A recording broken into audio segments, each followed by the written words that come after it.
आप सभी का स्वागत है इस वीडियो में।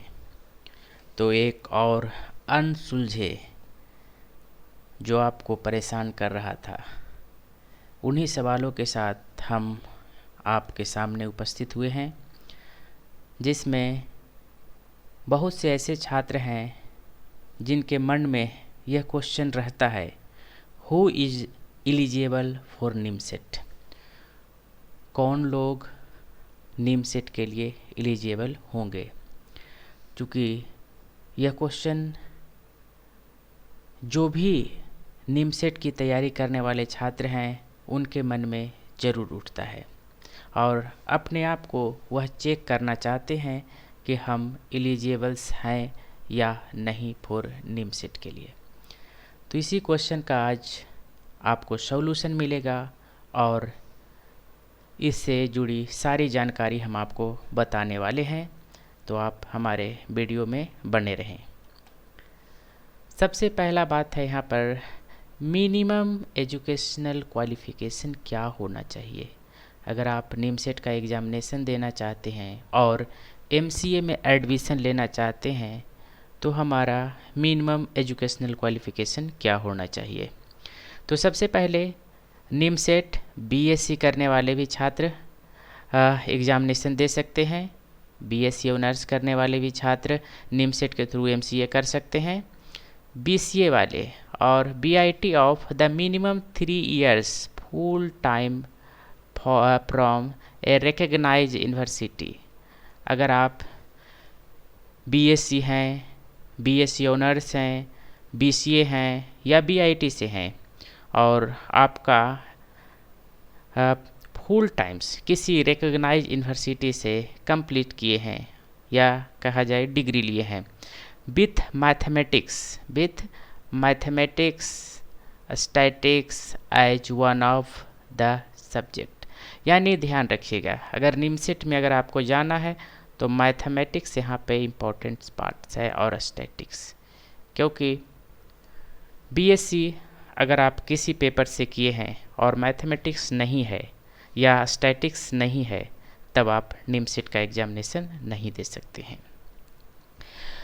यानी निमसेट जो बीसीए किए हैं वह भी कर सकते हैं, बीएससी किए हैं वह भी कर सकते हैं, बीएससी ऑनर्स किए हैं वह भी कर सकते हैं या बीआईटी जो किए हैं वह भी दे सकते हैं। लेकिन वहाँ पे शर्त क्या लागू होगा बीएससी और ये सब के लिए कि आपका कम से कम एक पेपर मैथमेटिक्स होना चाहिए या स्टैटिक्स होना चाहिए ग्रेजुएशन में। दूसरा, कैंडिडेट्स फ्रॉम ओपन यूनिवर्सिटीज़, किस तरह से ओपन यूनिवर्सिटीज़ आर आल्सो एलिजिबल्स। यानी जो ओपन यूनिवर्सिटी से ग्रेजुएट हैं वह भी निमसेट का एग्ज़ामिनेशन दे सकते हैं। या अगर आप बीई और बीटेक हैं किसी रिकग्नाइज यूनिवर्सिटी से तब भी आप निमसेट का एग्ज़ामिनेशन दे सकते हैं। अब उसके बाद आता है मिनिमम मार्क्स। तो यहाँ पर दो कैटेगरी में आप लोग को क्लासिफाइड किया गया है कि एक आप लोग का यहाँ पर देखिए जनरल ओबीसी है, यानी जनरल से हैं या ओबीसी से हैं तो आपको कम से कम 60% मार्क्स या सीजीपीए में अगर बात करते हैं तो 6.5 CGPA on A 10 point scale. किस पे? 10 पॉइंट स्केल पे अगर बात करते हैं तो ग्रेजुएशन में कम से कम आपका 60% मार्क्स होना चाहिए या 6.5 सीजीपीए होना चाहिए, तभी आप इसके फॉर्म को भर सकते हैं और इसके लिए एलिजिबल्स हैं। लेकिन वहीं पर एसटी एससी के लिए राहत की बात है कि अगर आप एसटी एससी कैटेगरी से बिलोंग्स करते हैं तो आपको ग्रेजुएशन में 55% मार्क्स चाहिए या 6.0 CGPA on A 10 point scale. यानी जनरल में 60% और एसटी एससी में 55%, सीजीपीए में यहाँ भी क्या है 6.5 और यहाँ पे क्या है 6.0। तो ये कम से कम मिनिमम मार्क्स होना चाहिए। और इसी के साथ एक बात और यहाँ पे हम बताना चाहेंगे कि आप का जो नेशनलिटी है वह इंडियन होना चाहिए, तभी आप निमसेट का फॉर्म भर सकते हैं और नीट के किसी बेहतर यानी अच्छे कॉलेज से आप एमसीए कर सकते हैं। तो आज का जो आपका क्वेश्चन था कि who is eligible for NIMCET, उम्मीद है आपके इस क्वेश्चन का आंसर आपको मिल गया होगा।